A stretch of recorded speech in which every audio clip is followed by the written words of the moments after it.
19 du Comité permanent de l'accès. Welcome to our committee meeting. So welcome to meeting number 19 of the House of Commons. 83H and the motion adopted by the committee on Monday, December 13th, 2021. The committee is resuming its study of the use and impact of facial recognition technology. Today's meeting is taking place in a hybrid format pursuant to the House Order of November 25th, 2021. Members are attending in person in the room and remotely using the Zoom application. Just a couple of comments for the benefit of witnesses who we have witnesses in the room and witnesses participating by Zoom. Please wait until I recognize your name before speaking. And if you are participating by Zoom, click on the microphone icon to activate your mic, and please mute yourself when not speaking. In the room, your mic should be controlled by the room. You shouldn't have to hit the button, but just be aware and make sure your microphone is lit up before you speak. And just a general reminder that comments should be addressed through the chair. Now I would like to welcome our witnesses below. We have from Microsoft, Owen Larter, Director, responsible for Artificial Intelligence Public Policy. And we have from the National Council of Canadian Muslims, Mustafa Farouk, Chief Executive Officer, and Rizwan Mohammed, Advocacy Officer. So we will start with Mr. Larter. You have up to 5 minutes for your opening statement. Well, thank you very much, and good afternoon, everyone. Bonjour à tous. Hello, everyone. Mr. and Madam Vice Chairs, for the opportunity to contribute today. My name is Owen Larter. I'm in the public policy team in the Office of Responsible AI at Microsoft. And there's really 3 points that I want to get across in my comments today. One, that facial recognition is a new and powerful technology that is already being used and for which we now need regulation. Second, that there is particular urgency around regulating police use of facial recognition, given the consequential nature of police decisions. And third, that there is a real opportunity for Canada to lead the way globally in shaping regulation, facial recognition that protects human rights and advances transparency and accountability. So I did want to start by applauding the work of the committee on this really important topic. We at Microsoft are suppliers of facial recognition. We do believe that it can bring real benefits to society. This is including in helping secure devices and by assisting people who are blind or with low vision access more immersive social experiences. And in the public safety context, it can be used to help find victims of trafficking and is part of the criminal investigation process. However, we are also clear-eyed about the potential risks of this technology. That includes a risk of bias and unfair performance, including across different demographic groups, the potential for new intrusions into people's privacy, and possible threats to democratic freedoms and human rights. And so in response to this, in recent years, we've developed a number of internal safeguards at Microsoft. This includes our facial recognition principles. It includes the creation of our Face API transparency note. So this transparency note communicates in language that is aimed at non-technical audiences how our facial recognition works, what its capabilities and limitations are, and the factors that will affect performance, all with a view to helping customers understand how to use it responsibly. And this facial recognition work builds on Microsoft's broader responsible AI program. This is a program that ensures colleagues are developing and deploying AI in a way that adheres to our principles. The program includes our cross-company AI governance team, our responsible AI standard, which is a series of requirements that colleagues developing and deploying AI must adhere to. And it also includes our process for reviewing sensitive AI uses. So in addition to these internal safeguards, we do also believe that there is a need for regulation. And this need is particularly acute in the law enforcement context, as I've mentioned. We really do feel that the importance of this committee's work cannot be overstated. We do commend the way in which it is bringing together stakeholders from across society, including government, civil society, industry, and academia, to discuss what a regulatory framework should look like. And we note that while there's been positive progress in places like Washington State in the US and important ongoing conversations in the EU and elsewhere, we do believe that Canada has an opportunity to play a leading role in shaping regulation in this space. And we think that type of regulation needs to do three things. It needs to protect human rights, advance transparency and accountability, and ensure testing of facial recognition systems in a way that demonstrates they are performing appropriately. When it comes to law enforcement, there are important human rights protections that regulation needs to cover, including prohibiting the use of facial recognition for indiscriminate mass surveillance, prohibiting use on the basis of an individual's race, gender, sexual orientation, or other protected characteristic. And regulation should also ensure that it's not being used in a way that chills important freedoms like freedom of assembly.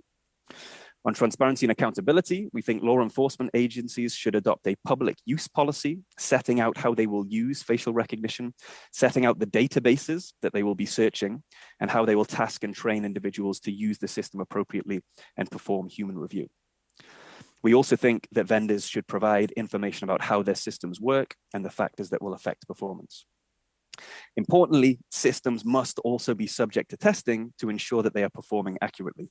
We recommend that vendors of facial recognition, like Microsoft, make their systems available for reasonable third-party testing and implement mitigation plans for any performance gaps, including across demographic groups. We also think that organizations deploying facial recognition must test systems in operational conditions, given the impact that environmental factors like lighting and backdrop have on performance. In the commercial setting, we think that regulation should require conspicuous notice and express opt-in consent for any tracking. And I'll just close my remarks by saying that we commend many of the elements of the provincial and federal privacy commissioners' recommendations from earlier this week, which set out important elements of a legal framework for facial recognition. Thank you very much. Merci. All right. Thank you, Mr. Larder. And now for Mr. Farouk for up to 5 minutes. So I'll actually pass it over to my colleague, if that's okay, to thank you, Chair. Oh, I'm sorry. Okay, go ahead, Mr. Mohammed. Thank you, Chair. Thank you, Mr. Chair and members of the committee, for the opportunity to offer our thoughts on this study. My name is Rizwan Mohammed, and I'm an advocacy officer with the National Council of Canadian Muslims, the NCCM. I'm joined today by NCCM CEO Mustafa Farouk to my left. I'd also like to thank NCCM intern Hisham Faizail for his work on our submission. Today, we want to look at the heart of the problem with facial recognition technology, FRT. A number of national security and policing agencies, as well as other government agencies, have come before you to tell you how FRT is an important tool that has great potential use across government. You've been told that FRT can help escape problems of human cognition and bias. Here are some other names that you all know, names affiliated with times that these same agencies told you that surveillance would be done in ways that were constitutionally sound and proportionate. Meher Arar, Abdullah Al-Malki, Muhammadu Wold Salahi. The same agencies that lied to the Canadian people about surveilling Muslim communities are coming before you now to argue that while mass surveillance will not be happening, FRT can and should be used responsibly. Those agencies, like the RCMP, have already been found to have broken the law according to the Privacy Commissioner when it comes to FRT. Thus, we're making the following two recommendations. And we want to be clear that our submissions are limited to exploring FRT in the non-consumer context. First, that the government put forward clear and unequivocal privacy legislation that severely curtails how FRT can be utilized in the non-consumer context, allowing only for judicially approved exceptions in the context of surveillance. Second, we recommend that the government sets out clear penalties for agencies caught violating rules around privacy and FRT. Let us begin with the first recommendation, calling for a blanket ban on FRT across the government without judicial authorization in the context of any and all national security agencies, including but not exclusive to the RCMP, CSIS, and the CBSA. You know the reasons for this already. A 2018 report in the UK found that new figures showing facial recognition software used by the UK's Metropolitan Police returned incorrect matches in 98% of cases. Another study from 2019, drawing on a different methodology, reported that the Metropolitan Police returned incorrect matches or a false positive rate of about 38%. We are well aware that FRT works differently and with different accuracy results depending on the technology, but we all acknowledge as a matter of fact that there are algorithmic biases when it comes to FRT. Given what we know, and given the privacy risks that it poses, and given that Canadians, including other committees in this House, have raised concerns around systemic racism in policing, we agree with other witnesses that have appeared before this committee in calling for an immediate moratorium on all uses of FRT in the national security context and for the RCMP until legislative guidelines are developed. Simultaneously, we recommend that in developing legislative guidelines, a very high threshold be utilized, including judicial authorization, oversight, and timeline limitations. Secondly, we are shocked by the blasé attitude that the RCMP has taken in approaching the issue of its use of Clearview AI. First, the RCMP denied using Clearview AI, but then confirmed it had been using the software after news broke that the company's client list had been hacked. The excuse of it wasn't known widely in the RCMP in relation to using FRT when the RCMP gave a false answer to the Privacy Commissioner as credible as the dog ate my homework excuse is completely unacceptable. The RCMP then had the audacity, after the Privacy Commissioner's findings in the report, to state that they did not necessarily agree with the findings. While the RCMP has taken certain steps to ameliorate the concerns raised, a failure of accountability when it comes to clear errors and misleading statements must require clear penalties. Otherwise, how can we trust any such process or commitment to avoid mass surveillance? We encourage this committee to recommend that strong penalties be assessed against agencies and officers who may breach the rules created around FRT, potentially through an amendment to the RCMP Act. We will provide the committee with a broader written brief in due course. Subject to any questions, these are our submissions. Thank you. All right. Thank you for those remarks, and we will begin our questions now with Mr. Williams. You have 6 minutes. Thank you to our witnesses for attending today. Through you, Mr. Chair, I'm going to start with Mr. Larder. There's knowledge that you banned U.S. police services from using FRT technology. And what is the situation or actions taken that led Microsoft to ban those police services from FRT? Yeah, thank you very much for the question. So that is the case that we don't sell facial recognition to local police in the US. I think our position is that it's really important to get law in place that can protect human rights in the context of facial recognition. And I think one of the challenges in the US is that there is no law on that front. There isn't any privacy law, the type of privacy law that you have in a lot of other countries, including in Canada, although I'm aware of ongoing conversations around how the privacy framework in Canada can be improved, and they're important conversations to have as well.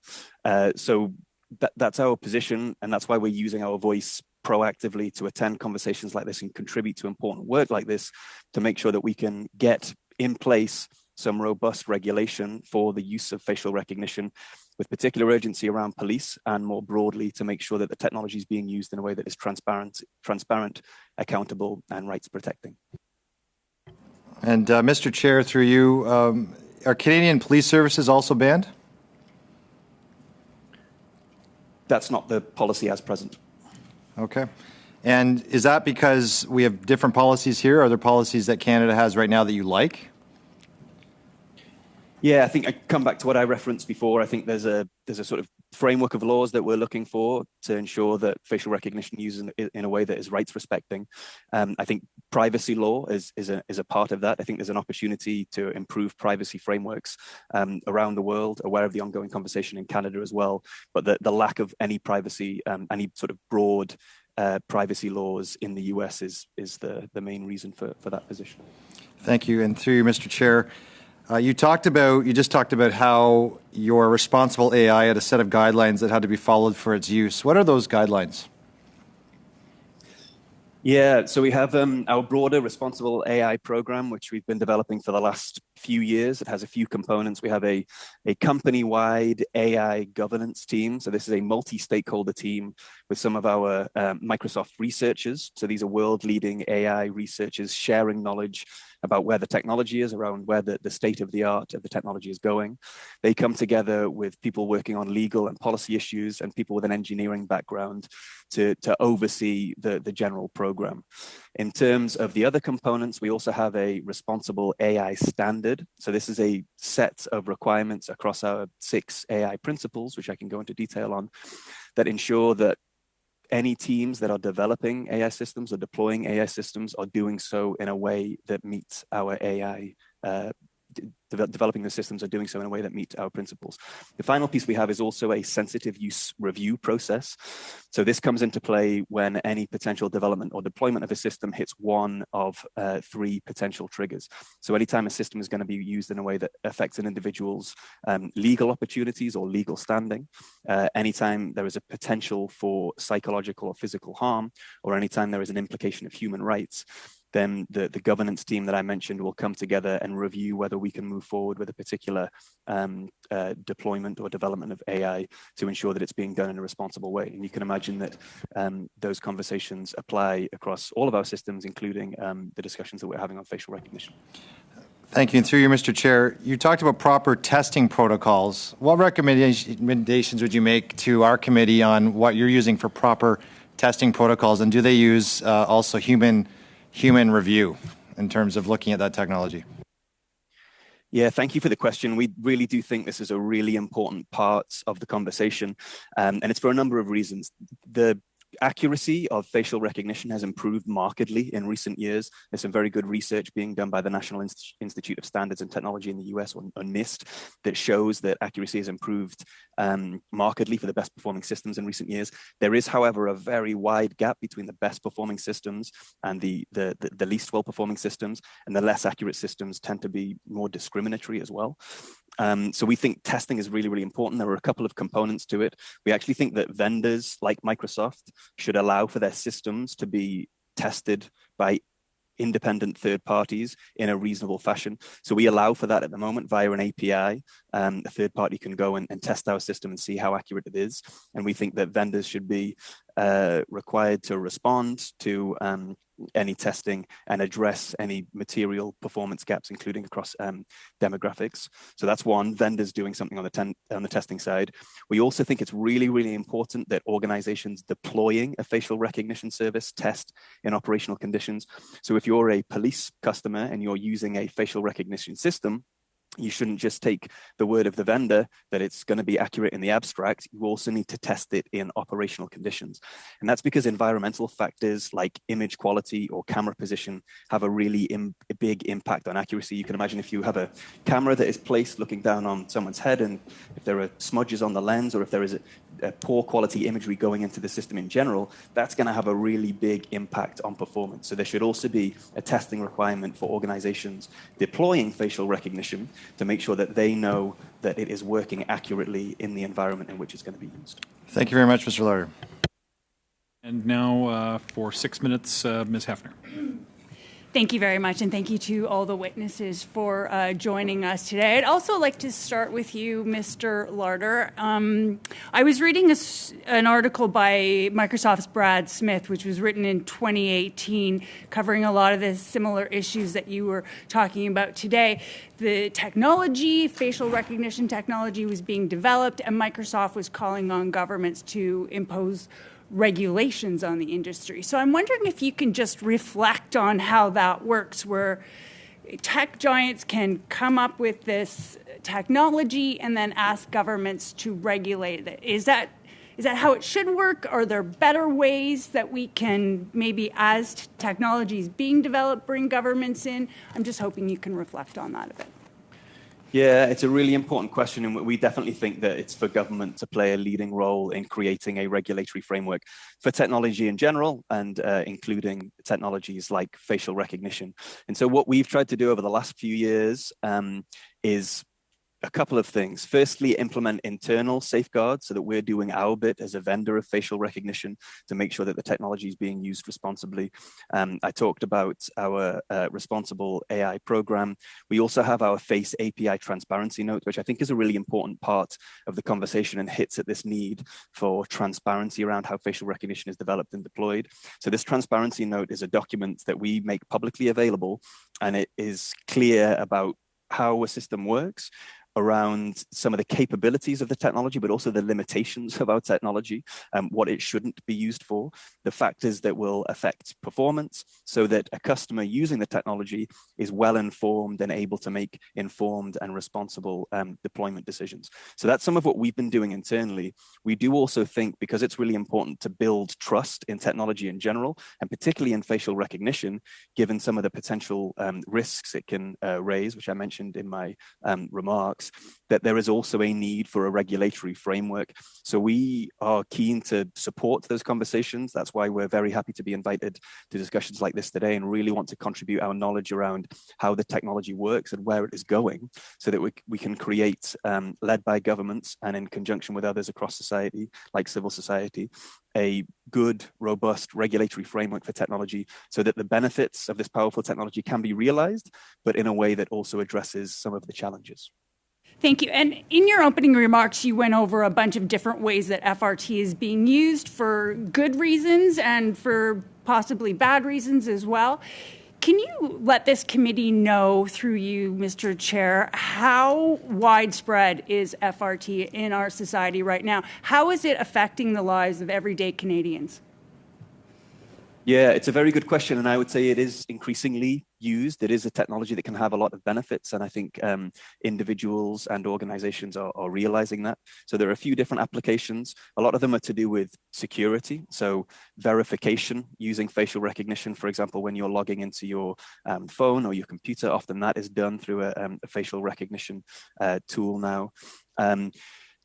Frictionless and contactless check-in at airports would be another example of how facial recognition is being used, particularly important over the last couple of years during the midst or the depths of the COVID crisis, obviously. I think beyond that, there are some really beneficial applications in the accessibility context. So a number of organizations doing really interesting research around how you can use facial recognition to help those who are blind or with low vision better understand and interact with the world around them. So we had a project called Project Tokyo, which involved facial recognition and a headset, so that a blind individual would be able to scan a room, let's say a canteen or an open space at work. And if there was someone who had enrolled in the system and consented to be part of this this individual's facial recognition system, he or she would be able to identify that person and be able to go over proactively and start a conversation in a way that would be very difficult otherwise. Another application that I think a lot of people in the accessibility community are excited about is facial recognition for people with Alzheimer's or similar diseases, where it becomes increasingly difficult to remember or recognize friends and loved ones. And so you can imagine the way in which facial recognition is now being explored to help prompt individuals to be able to recognize those friends and loved ones. This is becoming a long answer, but I'll just round off by saying there are also positive applications in the law enforcement context as well. We do think that as part of the criminal investigation process, with robust safeguards around it, facial recognition can be a useful investigative tool. It's also being used to identify missing and trafficked individuals, including children, online in a way that has been very beneficial as well.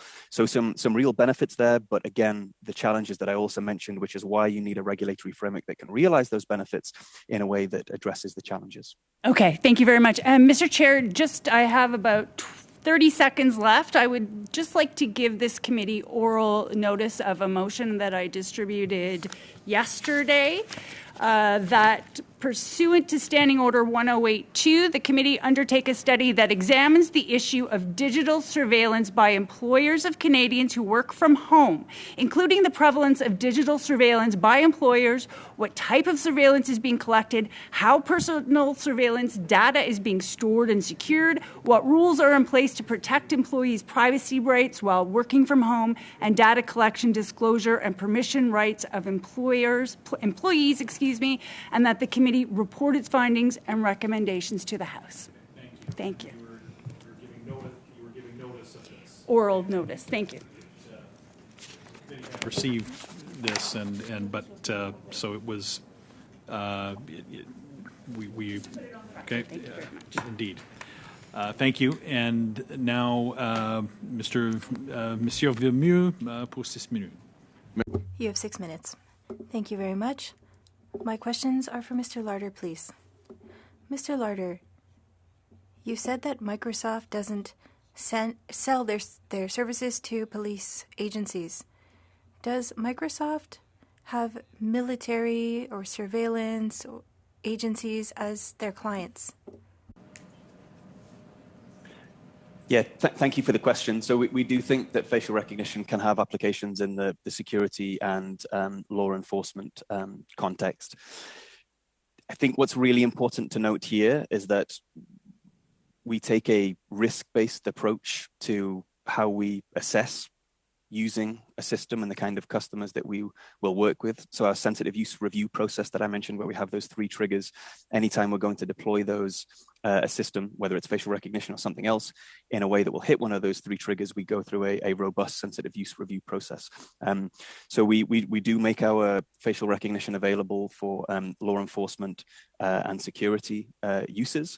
We think technology can have some useful applications in those scenarios, but it's really, really important that there are robust safeguards around that use, including the internal safeguards I mentioned at Microsoft, but also a regulatory framework that ensures that we're all clear on how the technology is being used and know that it's being used in a way that is trustworthy and responsible. Fournir au comité les exemples. Can you send the committee examples of those safeguards in a written format after this meeting, please? I would be very happy to do that for sure. Good. Merci beaucoup. Thank you very much.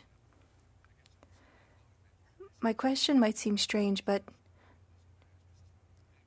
is Microsoft seeking legislation so that later they could say, well, look, we even fought for there to be a framework?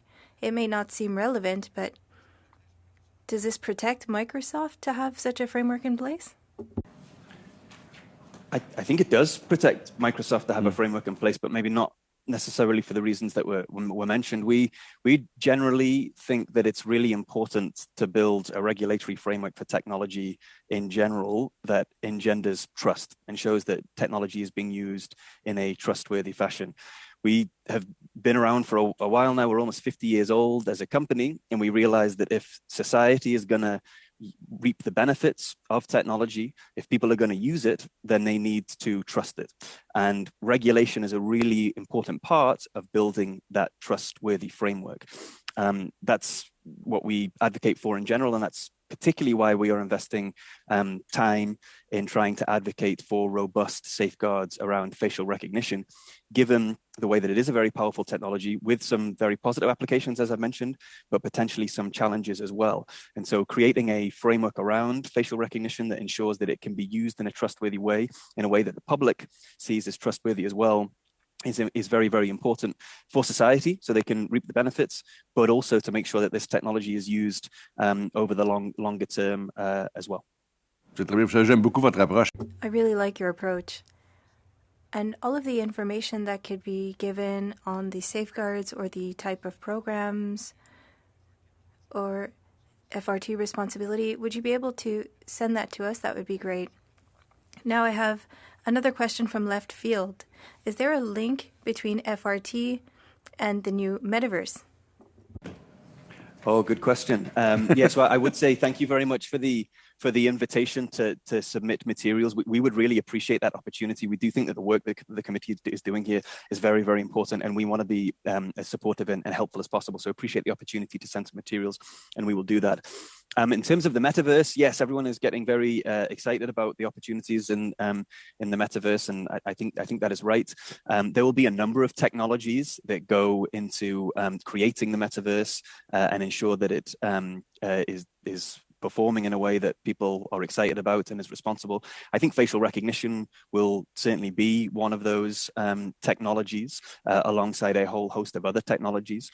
And I think the multiverse, we call it the multiverse at Microsoft, the metaverse, offers a huge number of opportunities, which we're really only just starting to explore as a society. I think there's a big conversation that we should have around exactly what we want the metaverse to look like, and what are the safeguards we need there to make sure that we're reaping the benefits of the technology and addressing some of the challenges. Facial recognition will definitely be part of that, I think in all kinds of ways that we probably can't even fully appreciate at this point.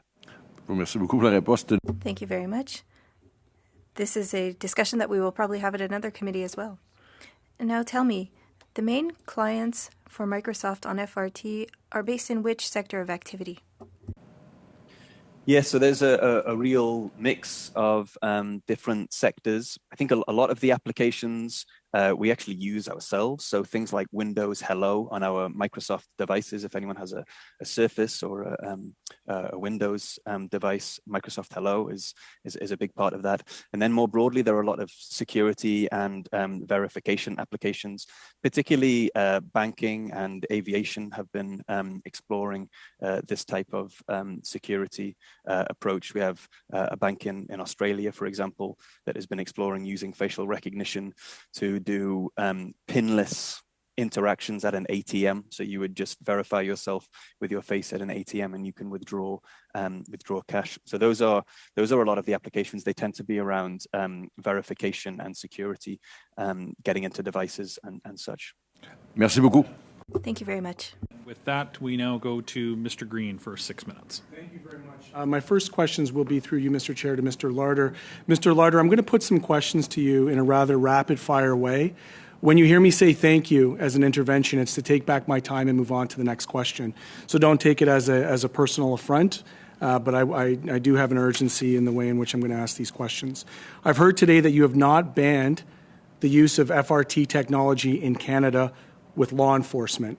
So which agencies, both in the military, in police, and in law enforcement agencies, do you currently have contracts with, both now, past, and present? In Canada? Correct. Yes. I'm not aware of any contracts at present, but I do want to make sure that I'm getting you an accurate answer to that question. Mr. Larder, have you had any contracts with the RCMP? I would have to check that. I don't. When it comes to facial recognition, I don't believe so, but I would have to go and check that. Mr. Larder, just for the record, you're the Director of Public Policy in the Office of Responsible AI in Microsoft. If you were to have contracts with law enforcement here locally in Canada, as the Director, would that have gone past your desk? Would you have been made aware of those contracts, and would you have had to authorize and sign off on them? Yeah, I wouldn't have had to authorize and sign off on them, but there definitely would have been conversations from across the company, including the wider team that I'm a part of, the Office of Responsible AI, that likely would have been involved in that. Thank you very much, Mr. Chair. In your statements, you stated that you did have contracts, i.e. it's not banned in Canada, because I think you stated that you thought we had sufficient legislation in place, a framework that would have been more robust in the States. So I'll give you the opportunity now as the Director of Public Policy to perhaps offer with specificity which parts of our privacy and PIPEDA laws do you think warrant the use for this should your company have contracted with law enforcement, the military, and the other agencies as suggested? Yeah, so I think there's a couple of bits to it. There's the internal safeguards that I mentioned, including the sensitive use review process. So any deployment of technology with the kinds of clients that you were talking about would have gone through that sensitive use review process to make sure that we were to Microsoft. Yes, but that would have been the same in the States, would it not have? Yeah, exactly. So why the difference in policy, sir? Because it's on a case by case basis. In Canada, we would be looking at any deployment to make sure that it is being done robustly. But yet, in a market the size of the United States of America, Mr. Lutter, you've banned it. you're waiting for a regulatory framework. This whole committee is in fact set up because we don't have arguably a regulatory framework, and we've heard that in previous testimony. So I'm asking you, as a Director of Public Policy for responsible AI at Microsoft, why the double standard between this market and the States? Yeah, it's an important question, and we don't see it as a double standard. And the reason that we're here today is because we want to play a participatory role in creating facial recognition in general. We think there is a real opportunity in Canada. We do think in the US in particular, there is that lack of any general privacy framework, which is a problem in terms of this framework of human rights protection. Mr. Larder, I'm going to take back my time and thank you for that statement. I encourage you to tune in to the rest of the testimonies, as you may find that your perception of our current frameworks here in Canada aren't actually adequate. So with that, I'll pivot my questions to our friends from NCCM and Mr. Mohammed, who had, I think, some very salient points in the opening remarks. I'd like to ask you, sir, that your website states that you'd received hundreds of human rights-related complaints from members of the public who feel they'd been discriminated against. In some of my earlier lines of questioning, I likened this use to racial profiling, street checks, and likewise. So in your view, is FRT being used as a method for racial profiling? I'd like to invite our CEO to address your question. We have 2 minutes, and I have a couple more questions. Sure. Thank you. Thank you very much. So I think the reality is the answer is yes. We think that there's a high possibility of this happening. And the reality is that we get calls all the time that people don't hear about from folks who are undergoing surveillance from CSIS, from the RCMP, and the resulting issues that result out of that. And the reality is that this is sort of across the sector. We know already that the CBSA pilot tested a piece of technology called Avatar at the airport, which was supposed to be a sort of lie detector that's being used and has, by the way, now been banned in other jurisdictions. We have grave concerns for how this can continue to be weaponized to profile people for potential terrorism. And just given the nature of your advocacy and work in the community through you, Mr. Chair, has your organization received any human rights complaints related or connected to artificial technology, including the use of facial recognition? Not at this point, but I think in large part that may have to do with the fact that for many folks, they don't necessarily know that they've been caught in these kinds of things. We sometimes hear concerns around people attending peaceful rallies, whether that's in Vancouver or Hamilton and other places, their pictures being taken by law enforcement. We don't necessarily know what's always being done with those things, but in large part that has to do with the fact that there's been a lack of disclosure. And if I recall, there being quite some work done in the community around no-fly lists and the targeting of Muslim-sounding names and profiles that sometimes as young as 6 and 8 months old being put on a list where they can't fly. Would it be, in your opinion, through you, Mr. Chair, that this technology could be used surreptitiously to provide these same types of racially profiled and targeted acts of discrimination by the government on your community? Absolutely. Thank you very much. Thank you, Mr. Chair. Thank you. You left him only about 2 or 3 seconds to answer, and we got it in under the wire. So with that, we move to the next round, 5 minutes, and it is Mr. Kirk. Go ahead.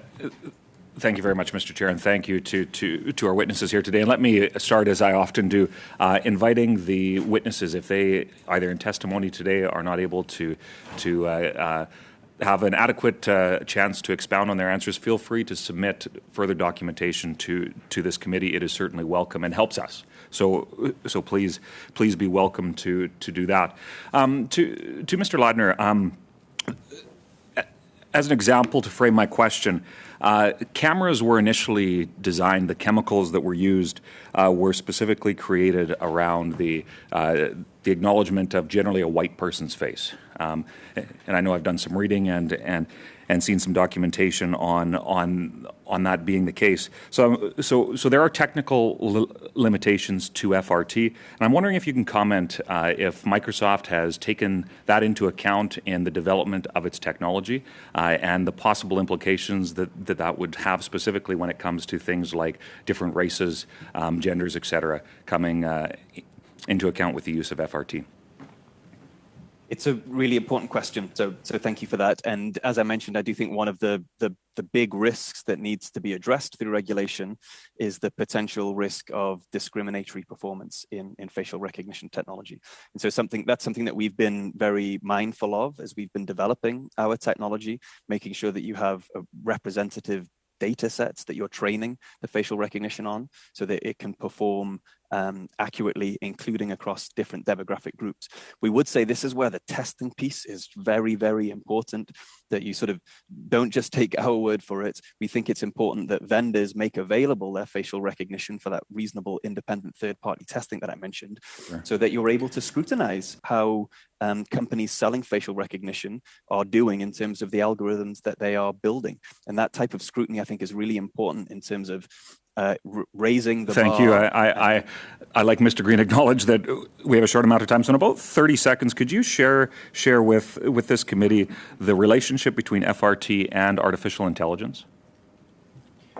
Yeah, sure. So artificial intelligence pertains to a broad range of systems, of which facial recognition is one. And so facial recognition is a type of technology that is able to perform human-like observation or human-like recognition.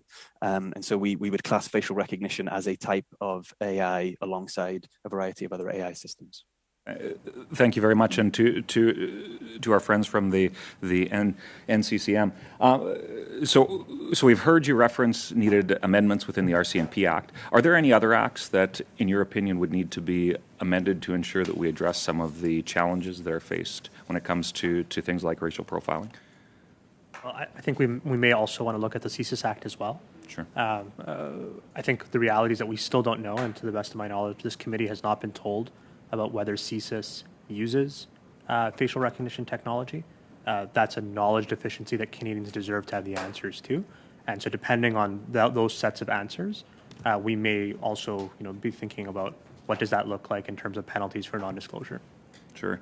So we obviously spent a lot of time in this committee about the governmental implications. I'm curious, though, if you have any further thoughts about the private applications. We all use some, probably. I'm making assumptions here, but the face recognition to log into our phones and whatnot. So we all use a little bit of FRT in some sense.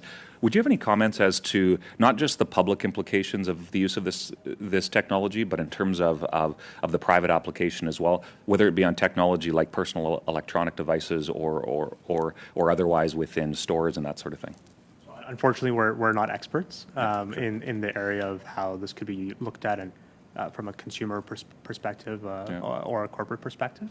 But what I will say generally is that there are significant concerns within our communities generally about how large tech companies are taking in this data, how it's being used, how it's being sold and given to potentially authoritarian regimes. I'm not saying this about any particular tech company, but certainly those are concerns that we're hearing broadly from our community. Okay, and I know I'm getting very close here, but and maybe I'll simply ask. You had mentioned judicial benchmarks as for your suggestion. If you would have further information that you could provide to this committee as what you feel an appropriate judicial benchmark would be for the application of FRT, for example, in a law enforcement context, certainly this committee would appreciate that. So with that, my time is up. So thank you very much, and thank you to the witnesses. Thank you. And so next we go to Mr. Baines for 5 minutes. Thank you, Mr. Chair, and thank you to our guests that are here joining us today. My question is to the gentleman joining us from the National Council of Canadian Muslims. We've heard from witnesses before this committee as well that the agencies have been using facial recognition technology, and I'm curious. You also mentioned in your comments that Vancouver. Places like Vancouver and other parts of the country, if there's rallies or things like that where people are gathered and the technology is being used. And we have heard that someone mentioned that the VPD was also using it in British Columbia. So I'm curious a little bit about that. What's your, to your knowledge, how are these agencies, to what level are these agencies using this technology? And then I'll have follow-up questions after that. Sure. So while I wouldn't want to speak on behalf of any particular agency, obviously, to the best of my knowledge, after complaints were brought forward to the Vancouver Police specifically, they are a jurisdiction that has imposed a moratorium now on FRT technologies. However, we know that is not a universal standard, and we know that there continue to be concerns around whether when folks say that they're doing something, are they actually doing it?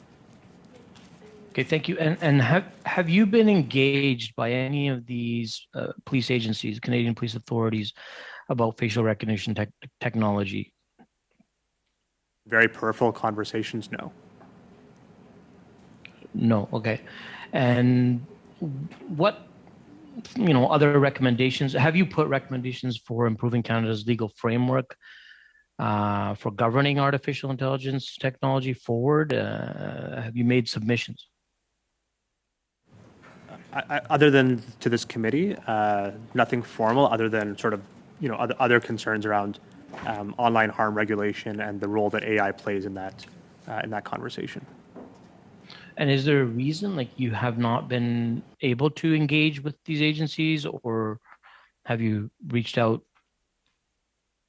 I think quite simply, it's very hard to engage in a conversation when basic facts aren't being acknowledged.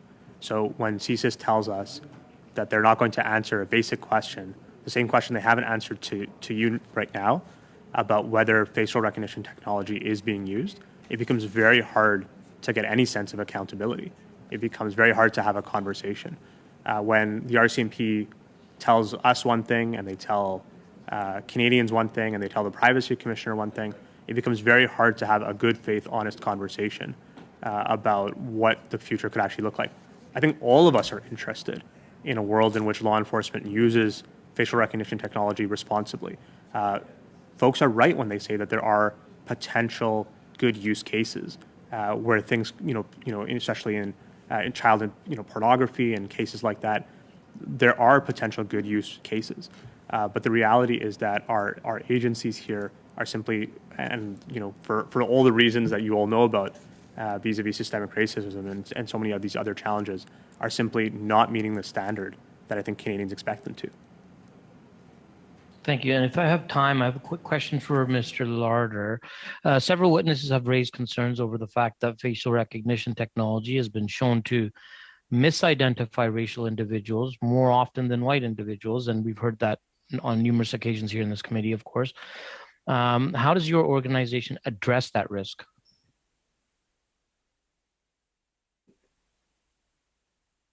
Thank you. It's a really important question. And again, one of the major risks that we think needs to be addressed around facial recognition use. I'll come back to what I said before in terms of the internal safeguards we mentioned. I think one of the most important is the testing piece. So making sure that we are opening up our facial recognition system as we do to independent third-party testing, making sure that we are training it in a way and testing it ourselves so we are confident it is performing accurately and in a way that minimizes gaps across different demographic groups. So that the testing piece I really would like to emphasize as part of my contribution today is a really important part of making sure that technology is performing in an accurate manner, which it can do, and it has made incredible strides, the best performing algorithms in recent years, but there are many algorithms out there that aren't as accurate, so you need to be able to test them to make sure that when police, for example, are using them, they're using the most accurate systems. Thank you. And now, do you have any? I'm afraid, Mr. Baines, you are out of time. And so we'll go now to Monsieur Villemure. 2 minutes. 2.5 minutes. Mr. Larder, my questions are for you again. We have 2.5 minutes for this round, so we'll have to be brief. For Microsoft, what does surveillance mean?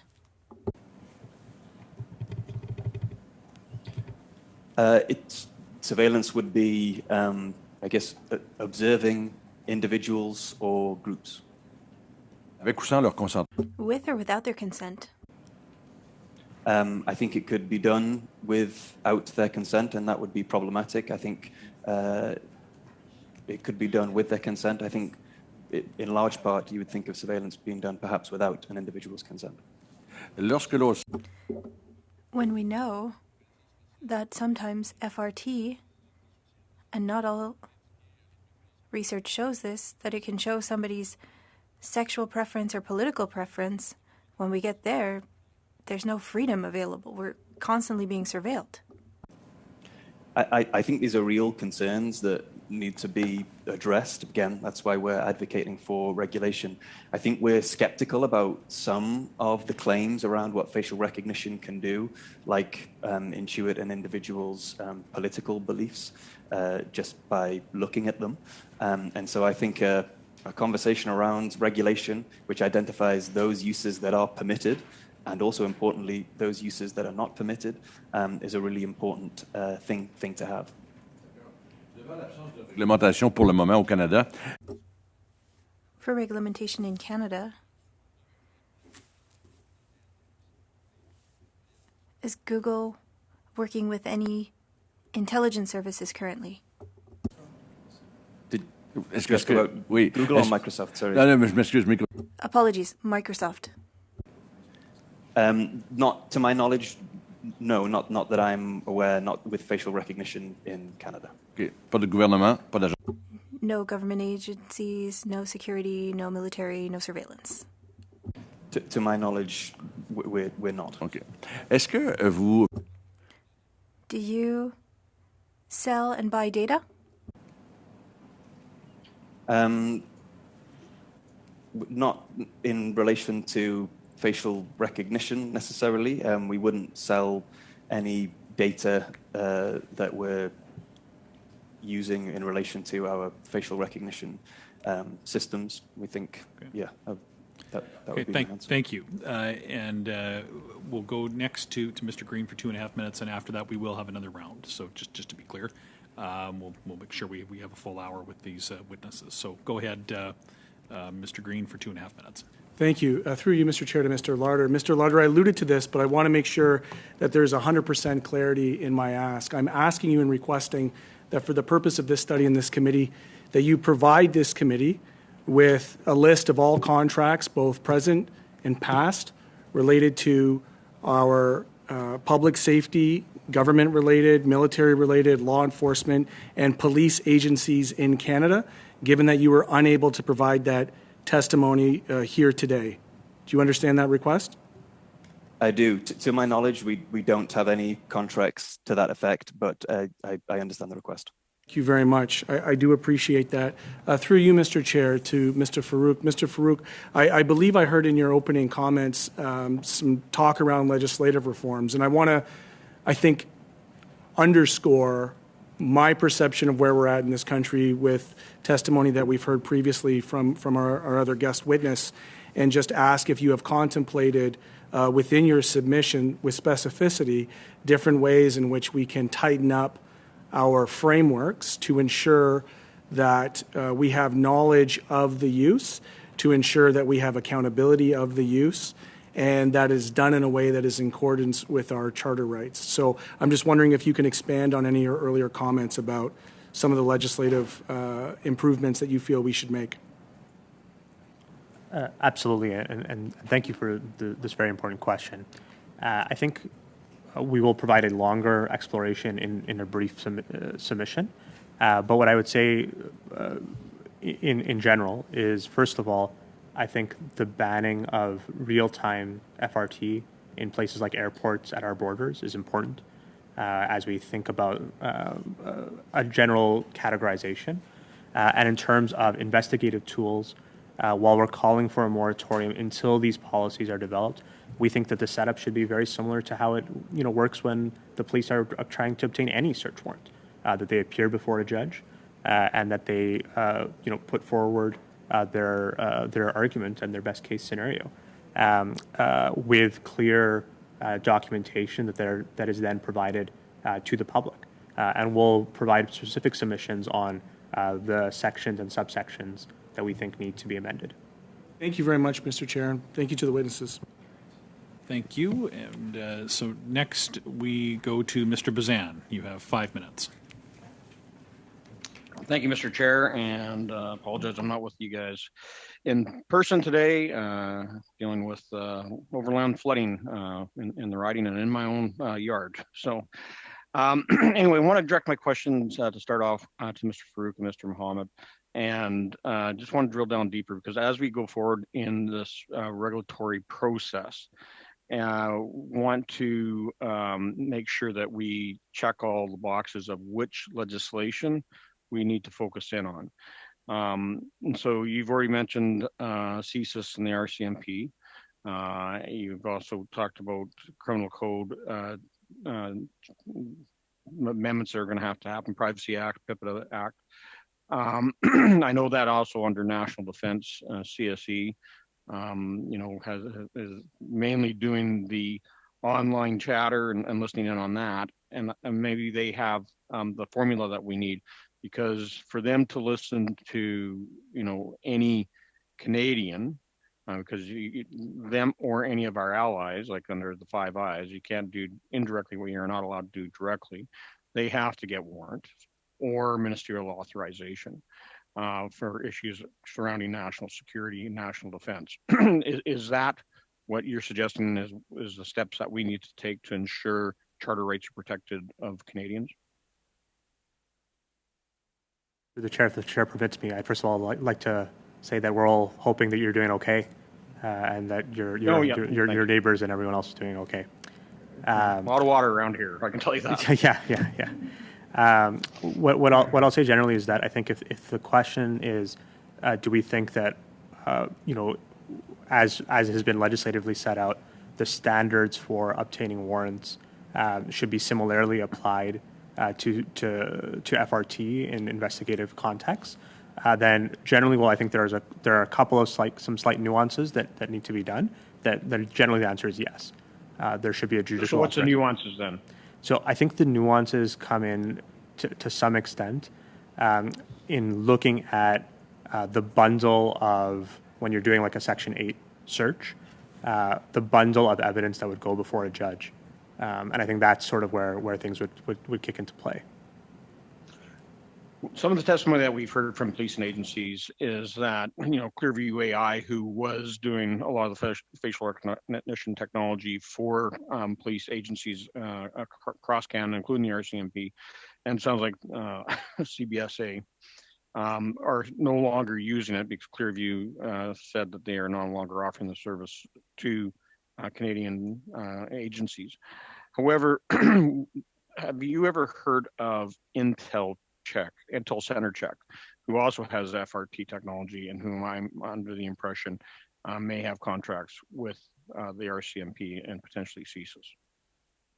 Or just what's public, what's been published publicly about that, but no specific knowledge.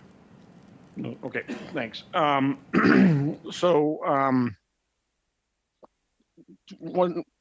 we're looking at checks and balances. So first of all, we're talking about the charter rates and making sure that legislation covers that through numerous different statutes that we're going to have to amend.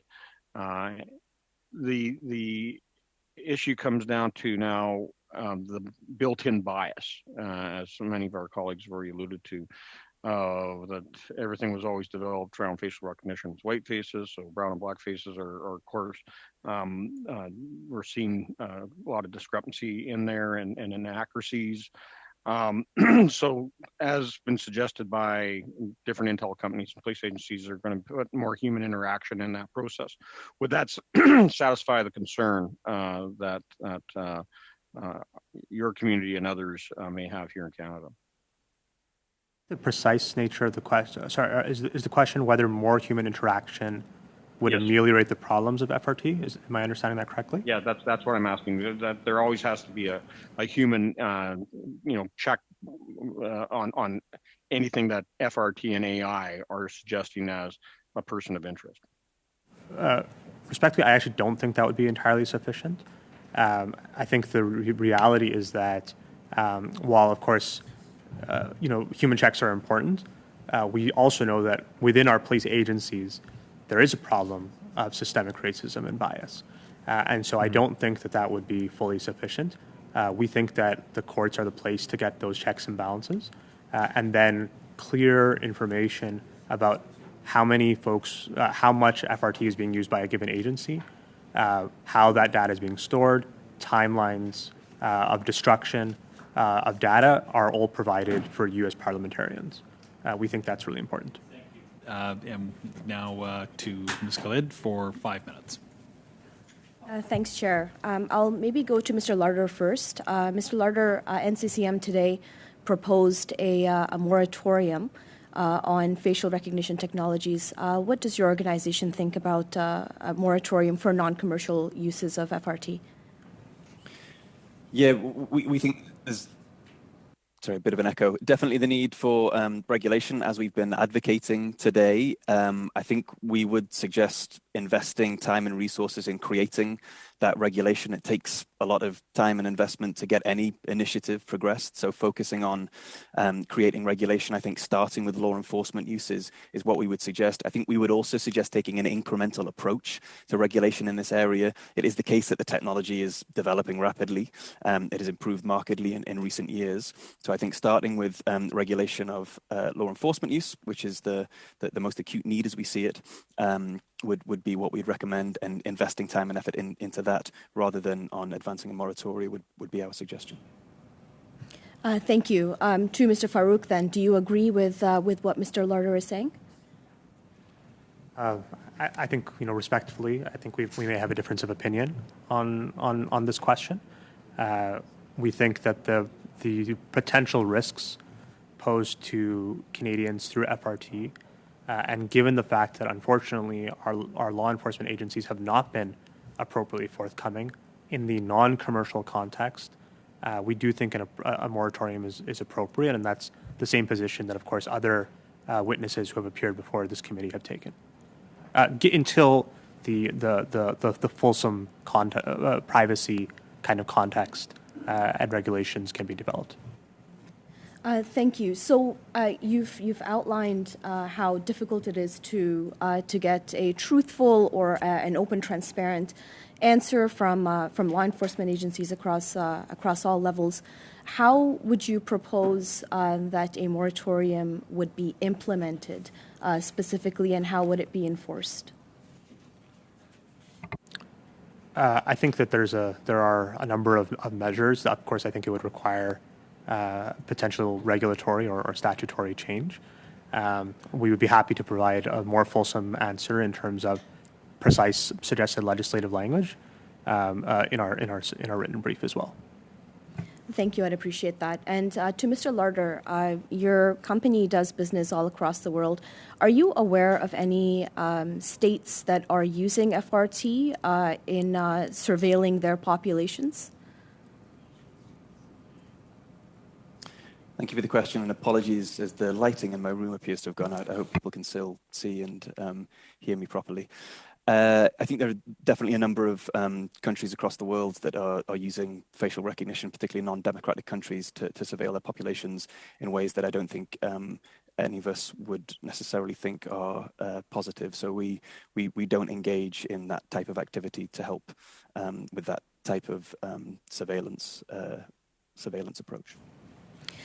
If you are able to, we'd love to have you identify what some of these countries are and how exactly they are surveilling. And the second thing, Mr. Larder, is you're a big proponent on regulation of FRT. Are you aware of, or are you a proponent of any regulation that you're seeing across the world that you think Canada should adopt in terms of ensuring not only facial recognition technologies be used appropriately in the non-commercial, but also in the commercial sector as well? Yeah, I think there have been some positive developments at the state level in the US. Washington State is one that I would draw the committee's attention to.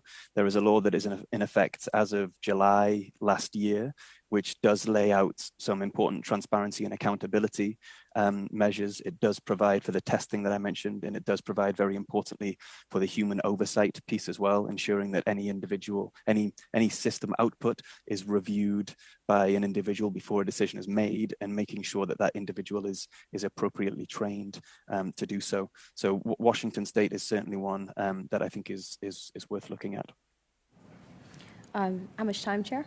25 seconds. Well, in that sense, then, I will give a verbal notice of motion that, notwithstanding the motions adopted by the committee on December 13th, 2021, and on January 31st, 2022, concerning the regular scheduled meetings of the committee regarding the production of reports this spring, given the substantial matters brought forward in the course of our deliberations on facial recognition technologies, that the committee extend its hearings on the study of facial recognition by 3 meetings, and that the committee commence consideration of a report in September 2022.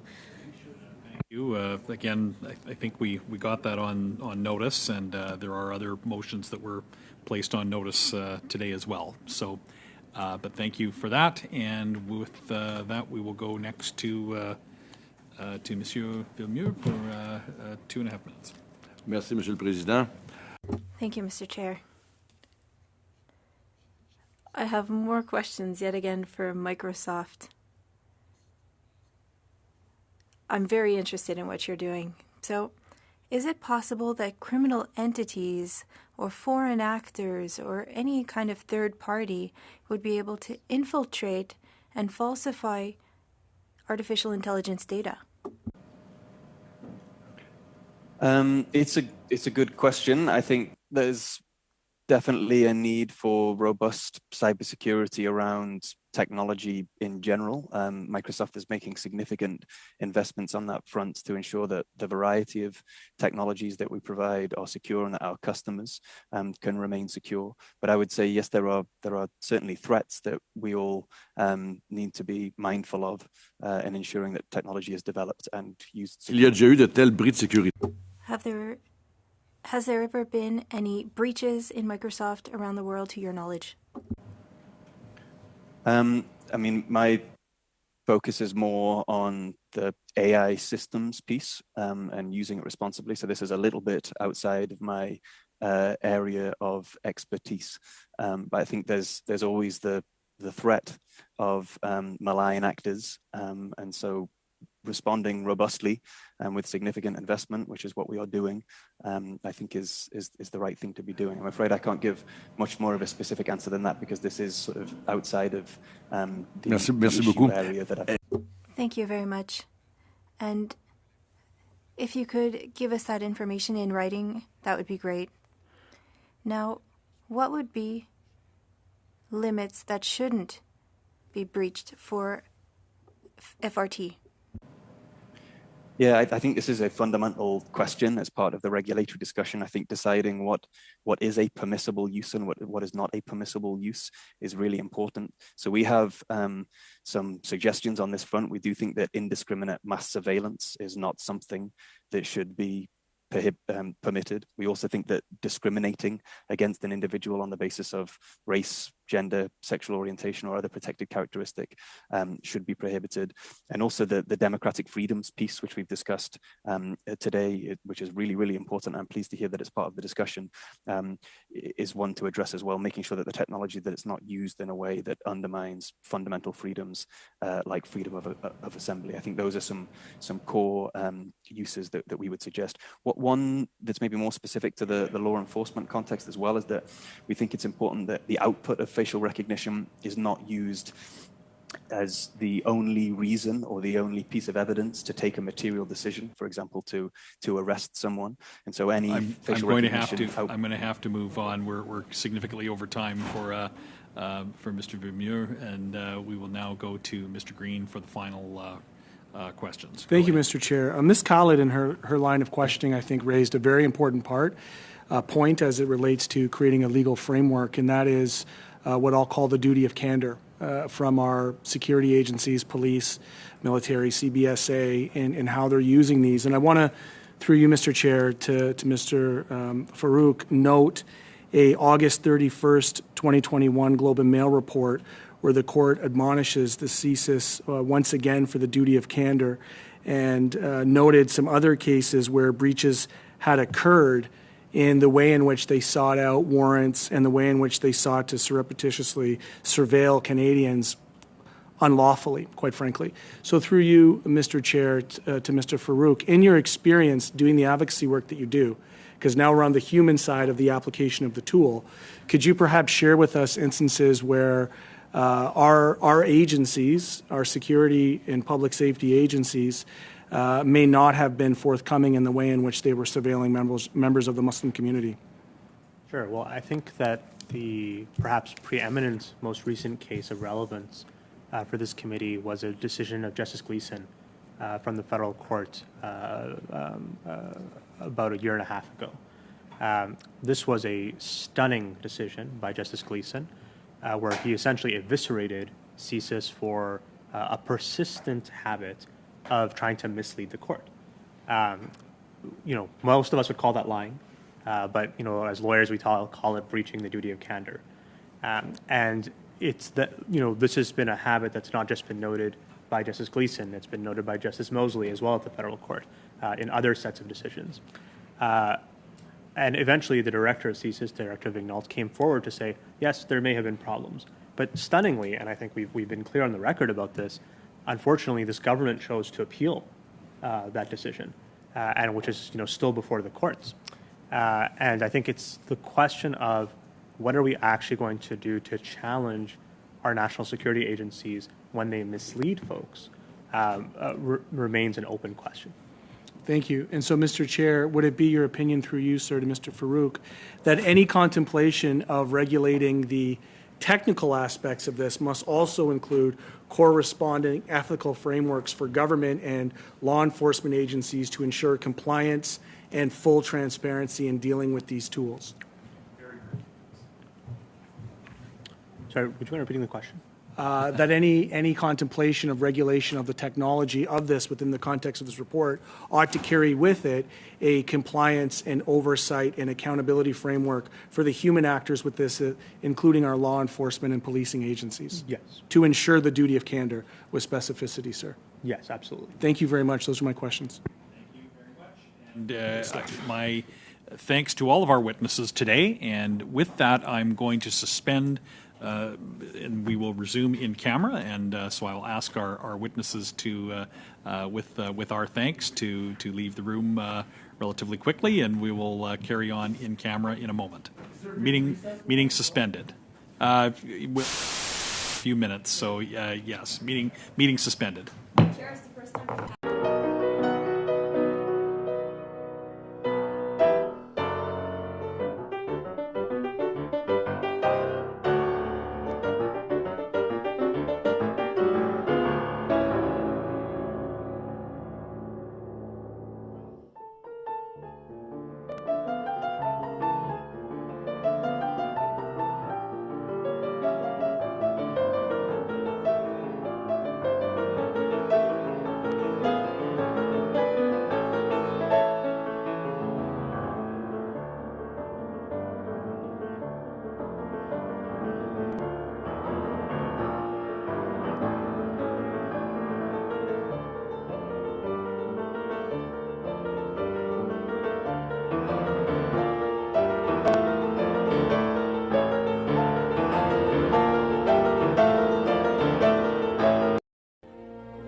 you.